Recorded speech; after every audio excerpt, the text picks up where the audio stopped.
Movie review. Movie review. Movie review. Movie review. That was a terrible voice crack. Let's just cut. Pirates of the Caribbean. It's now officially 20 years old. 20 years. And I thought it was time to revisit it. Now, growing up, I watched this movie a lot because I had a cousin who was obsessed with it. And every time we were over at their house, we had to watch it. And when I say obsessed, I mean like Jack Sparrow bed sheets, Jack Sparrow pillows, Jack Sparrow posters. Her entire room was Jack Sparrow.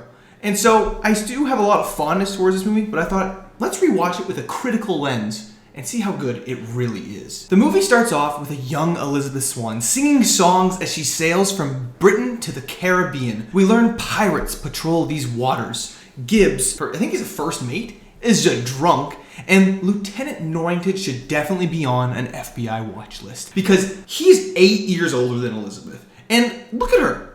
I'd say she's like 12 or 13. No older. So that means he's at least 20 or 21.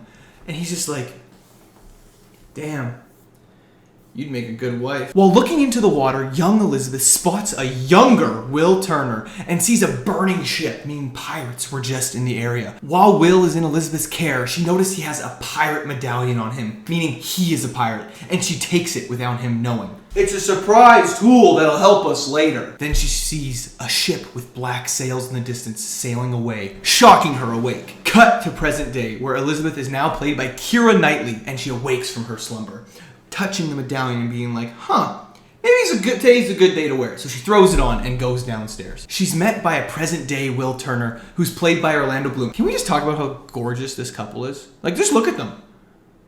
Like, that's ridiculous. Whoever casted that, bravo. Orlando Bloom really had the 2000s on lock. He had the Lord of the Rings trilogy, followed by the Pirates of the Caribbean trilogy. He was probably on top of the world, just thriving. After Elizabeth and Will have their awkward exchange, cut to Jack Sparrow, Captain, sailing into Port Royale on his ship that definitely does not obey laws of physics, but we'll allow it because this is where the movies were fun and they had original ideas, so it is okay. Jack Sparrow, Captain, bumps into these two bumbling idiots where we learn about the legend of the Black Pearl.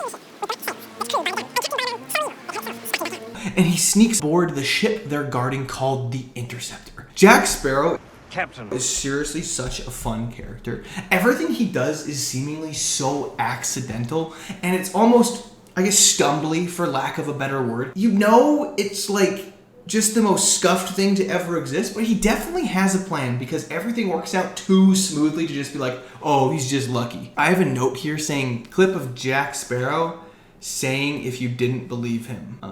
I'll find that, I'm sure. Now, Elizabeth is chatting with her childhood groomer and she gets awfully lightheaded. She's standing on the top of the ramparts and she passes out, falling into the water. The medallion that she then was wearing today, I told you, sends out a mysterious pulse. She lands in the water right beside Jack Sparrow, Captain, and the two British guards dives in and saves her. While he rescues her, he cuts off her corset. Scandalous, I know. And notices the pirate medallion. He knows what this medallion is. So, okay. I don't get this part. He saves her life. The British guard immediately is like, put him in chains. And then Elizabeth's like, oh my gosh, no. You can't arrest my savior. Because she's like, there's a little something going between Elizabeth and Jack a couple times. Norrington, the childhood predator, if you will, goes to shake his hand, reveals a branded P on his wrist, meaning he has been deemed a pirate. And they arrest him. But this is when the most fun escape happens. Like, this is seriously one of my highlights of the entire film. Jack Sparrow, Captain, gets arrested, grabs onto a rope, gets launched into the air, swings around the air. They're firing shots at him. He's doing shit and he runs away. Amazing escape. Iconic soundtrack swelling in the background. It's absolutely fantastic. And so Jack, Captain, has to take refuge in the local blacksmith shop. And this is where he breaks off his chains and gets confronted by Will Turner. They have a super amazing sword fight. Like, this whole opening scene is so well done. They have this fight where they're fighting with swords. They fight with brands. They go up into the They go up into the rafters and continue fighting. They hop down. Jack, Captain, pulls his gun on Will, and Will goes, you cheated. So we already know Jack, Captain, will do whatever it takes to win. Will is a good guy, follows the rules, all of that gentleman shit. Good potential suitor for Elizabeth, that's all I'm saying. After Jack pulls the gun on him, we learn he's saving the shot. He says, this shot's not meant for you. And we go, that will be important later. And then Will's master wakes up from his drunken slumber and knocks Jack over the head. Jack is then taken away by the British Army and locked away, alongside another group of pirates. That night, a fell breeze takes through the air. A cat runs through the streets, and a ship with black sails makes haste to Port Royale. Cannons fire! A child screams. And then the town begins to be ransacked. And I'll say, for a Disney movie, this has a shocking amount of murder, screaming, and just overall carnage. Like, just a quick example, we'll fast forward about 2 minutes. This man just gets straight up executed. Hello, chump.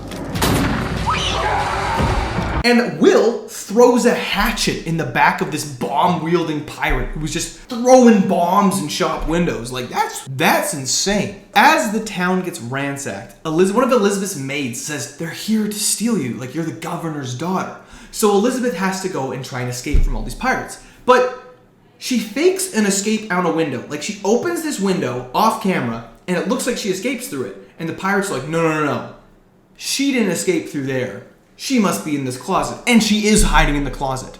Like, if she just actually escaped, they never would have caught her. So I don't know why she does this, because she gets captured by the invading pirates, and it's a serious problem. We now cut to Will, who sees Elizabeth being kidnapped, but he gets stopped by the bomb pirate he previously killed. What? The bomb-wielding pirate's alive? And he's like, whoa, I thought I threw a hatchet in your back. And then Will gets knocked down by another pirate with like a candlestick or something. The bad pirates then break into the jail where Jack Sparrow is being held captive. And we learn that he somehow knows these pirates of the Black Pearl, and that they're cursed to some degree. As the pirate reaches into his cell, we see his hand transform into skeleton bones. Big spoiler alert. This movie is 20 years old, so like, I don't really care. But if you haven't watched this movie, go watch it. It's so good. All these pirates are cursed because they stole ancient Aztec treasure. They cannot die, be hurt, drink, eat, or like just all around feel anything. They make a point of saying like they can't feel the breeze on his face or the splash of the salt water. Like they can't feel any of that stuff. So basically, they are Balder from God of War, but just like not gods, if that makes sense. I can't feel any of this. Good. So when Elizabeth's escaping and she tries to drop some coals on this guy's head, why is he like, I burned, I'm hurting. It hurts so much. And then Will throws a hatchet in the back of the guy's back and he dies, but then he's back. Like, why are they fake being dead? It makes no sense. There's a lot of curse mechanics I don't understand in this film, and so I will be bringing them up regularly, but that is one of my biggest grievances with the film after rewatching it. One more thing about the curse right now, and then we'll leave it for a little bit. They sail on the Black Pearl, and they are all immortal.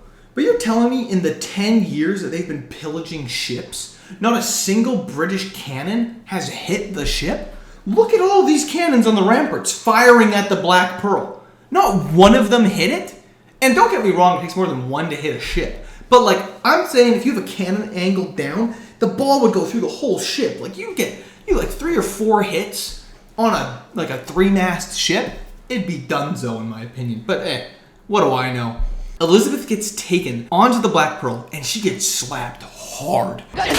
But the funniest thing is Captain Barbossa grabs the hand of the guy who slapped her after she got slapped. Like, dude, you already smacked the shit out of her. You don't need to stop him now. Like, it's way too late. Elizabeth makes an accord with the crew by using the medallion as blackmail by, what the fuck? Let me get this straight.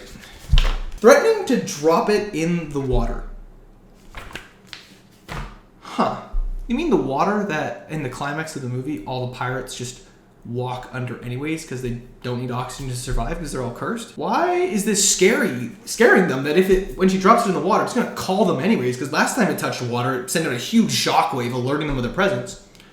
I don't know. I guess this entire crew is actually just really good actors and they really like to pretend that they're not cursed, but they actually all are, so whatever. Elizabeth just gets tricked. She gets stolen away. They take the medallion from her and they're gone because Barbossa thinks she's Elizabeth Turner, daughter of Bootstrap Bill, who's actually Will's father. So Will throws a hissy fit. That's not good enough! And he somehow gets into the jail with no problems at all and rescues Jack. You thought I was gonna say Captain again, but I didn't. You never know what to expect now. I'm keeping you on your toes the whole video. So I guess Will and Jack really ate their Wheaties this morning because they escaped by hiding under a boat underwater. The air pocket, that's legit. That is pure science, you have an air pocket. The amount of buoyant force pulling that ship upward would be insane.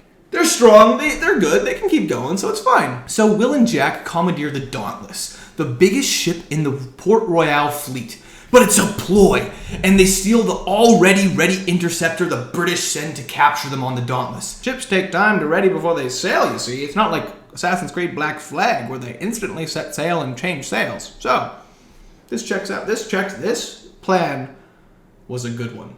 Now we get some really important bonding time between Will and Jack, where we learn Will's dad was in fact a pirate that Jack knew, which will be very important later, and they make their way to an island to recruit a crew. Super quick side note, I gotta whisper this so my wife doesn't hear. This blonde prostitute was a massive childhood crush of mine. Like, I'm talking, this isn't relevant at all, but 6-year-old Court fucking ate this up and was definitely feeling a type of way, if you know what I'm saying. Anyways, let's accelerate this plot a little bit. Elizabeth learns about the curse we've already talked about. She stabs Barbossa and sees the whole crew as skeletons, where it's like, cool, this is like actually not bad CGI. Jack gets his crew. Jack catches up to Barbossa at Isla de Muerta, where they're taking Elizabeth. Will knocks out Jack, escapes with Elizabeth. Jack tries to make a deal with Barbossa to give him Will, because he has the blood that'll break the curse, but Barbossa ignores Jack's request and just catches up to the boat Will fled away with Elizabeth on, and a huge fight breaks out. Before this fight scene takes place, we're gonna get this quickly straight. There's a good group of pirates, which is Jack Sparrow's crew, that took him to Isla de Muerta, that Will and Elizabeth are now with. And then there's the bad group of pirates that have Jack in prison and are catching up to steal Will and Elizabeth. Okay, this is gonna be important, so I hope you guys understand it, because there's a lot of like zigzagging over the remainder of the movie. If you want to talk about fun scenes, this is one of them. Will is like drowning the entire time.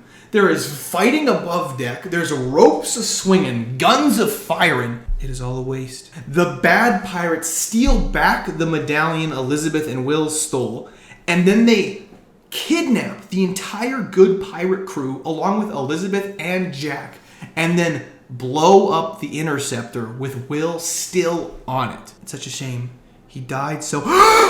Will isn't dead! He snuck his way aboard the Black Pearl and makes the worst agreement with Captain Barbossa I have ever heard, that basically ends up with all the good pirates being prisoners, Will being another prisoner because they're going to sacrifice him, and Jack and Elizabeth end up stranded on an abandoned island that Jack was previously stranded there 10 years ago. Another side note, when Barbossa steals back Elizabeth's dress, he goes, "It's still warm." Ooh, it's still warm. I guess he just is guessing because he can't feel if it's warm. So whatever, I guess just like, creepy line. So now blah blah blah, they're stranded on the island, blah blah blah, they said it lit a huge fire, blah blah blah, the Royal Navy saves them, and they make their way back to the Isle de Muerta. And this whole final scene is absolutely amazing, so I need everyone watching to lock in. Like lock in with me. The Dauntless, the ship Jack and Will boarded originally to bait the Royal Navy, is now waiting outside of the cave all the bad pirates are in with Will. Jack convinces Norrington, the childhood predator, that he needs to go alone so he can lure the bad pirates into a trap that the British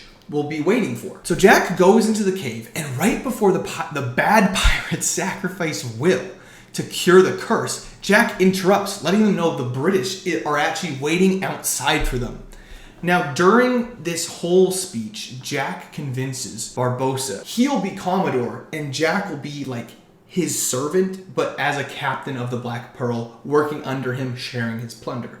And Barbossa agrees because Jack is extremely trustworthy. During this whole speech, Jack uses the treasure to demonstrate each time an emphatic point. But during that, he does some wicked sleight of hand to steal one of the medallions. Interesting. That might be important later. So, after Jack's riveting negotiation skills, him and Barbossa come to an accord, and Barbossa tells the bad pirate crew to take a walk. Take a walk.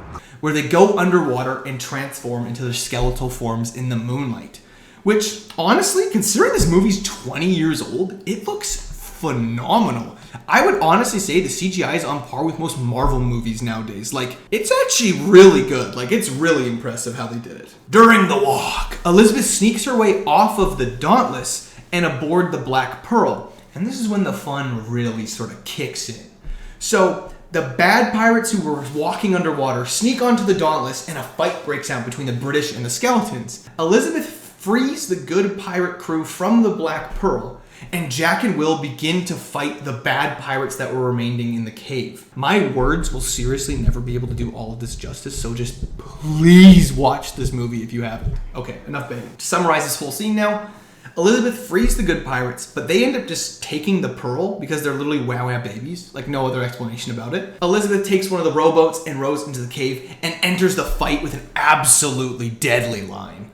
Try wearing a corset. Will literally stuffs a bomb inside a guy and blows him up, and Jack gets to use his one shot he's been saving the entire time on Barbossa. He shoots him. Everyone thinks he shots Elizabeth. Cut back to Jack, he's holding a gun. Barbossa's like, you wasted your shot. Cut to Will. He just did the blood sacrifice on the medallion, rendering the cursed uncursed, meaning they can die once again. Yay, good guys win, let's go, let's go. Not done yet. Cut to Jack about to be hung. But wait, Will is walking through the crowd. Something is amiss. Side note, I really need to add this because I swear it looks like Elizabeth's about to mew this entire time. Her lips are just like... Right before Jack is hung, Will saves him and makes another great escape attempt with synchronized acrobatics and everything. I don't know why, but this scene out of context makes it look like Norrington, the talented predator, Will, and Jack are in a three-way love triangle, and I am so here for it.